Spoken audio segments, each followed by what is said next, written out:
нова формула, комбинираща силата на етеричното масло от тамян, както и босфелиевата киселина, която тук е стандартизирана като 60% концентрация на най-силния вид босфелиева киселина, защото те са различни.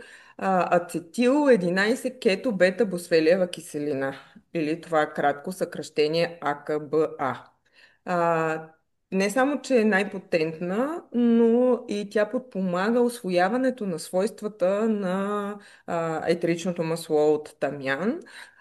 Има ги колко точно са като данни в продуктовия файл, няма да ви го казвам тук, не е толкова интересно като микрограмове и едното и другото във всяка капсулка, но най-важното е да знаем техните свойства.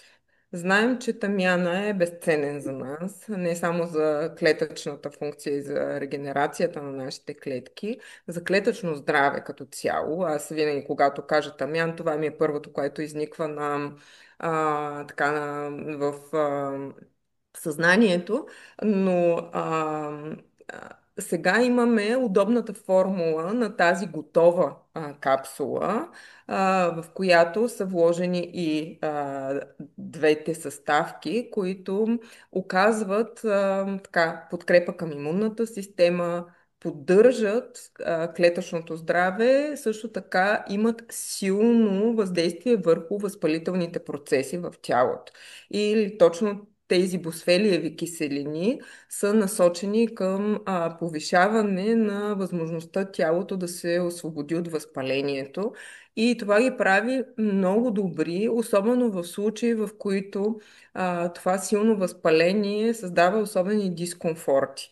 Има клинично доказани проучвания, в които босфелиевите киселини са особено благоприятни за ползване както за състояния на опорно-двигателната система, или това са всички ревматоидни артрити, остеоартрити, които създават наистина големи дискомфорти, не само болка, но и невъзможност да има добра мобилност в ставите, поради тези възпаления, които са настъпили в тях, така и имат много добро въздействие върху възпаление на стомашно-чревния тракт.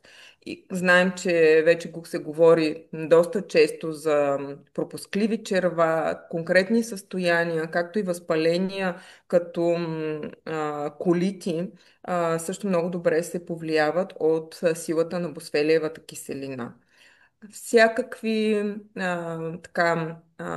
възпалителни процеси, свързани с дихателната система, които създават дискомфорти или хронифицират, също могат да бъдат много добре повлияни от тази природна съставка или силата, потенцията на двете съставки в едно, в която са а, формулата микрокапсули, тамян с боцвелиева киселина.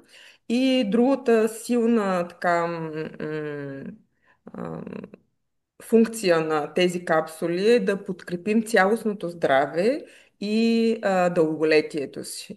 За мен това е така една тенденция, която следвам да се грижа и да профилактирам точно това, да не се стига до сериозни възпалителни процеси в тялото.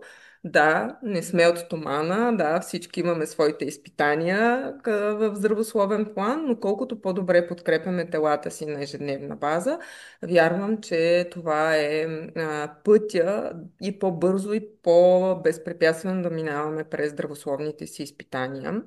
А, Регенерация на тъканите, неврологичната функция също много добре се повлиява от капсулите тамян, така че дегенеративни състояния в всички случаи така са благоприятствани от силата на боцвелиевата киселина и тамяна.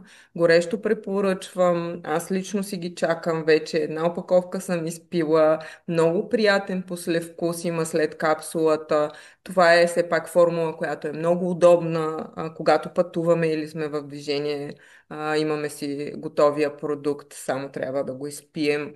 Препоръчително е една капсула на ден или вече ако имаме конкретно състояние, върху което трябва да въздействаме, а, нали, се прави програма, тогава може и малко по-висока доза да се приема. Нали, това зависи според индивидуалния случай на всеки от нас. Но ето това е продукта, който вече е възможен да бъде закупен и отделно и е постоянно в каталога на Дотера, именно от месец август тази година. Може ли да добавя нещо? Разбира се. Аз за първи път слушах така в дълбочина за него в едно кратко интервю с Емили Райт и всъщност тя много голям акцент постави върху когнитивните М, функции и всъщност нейната, как да кажа, нейното определение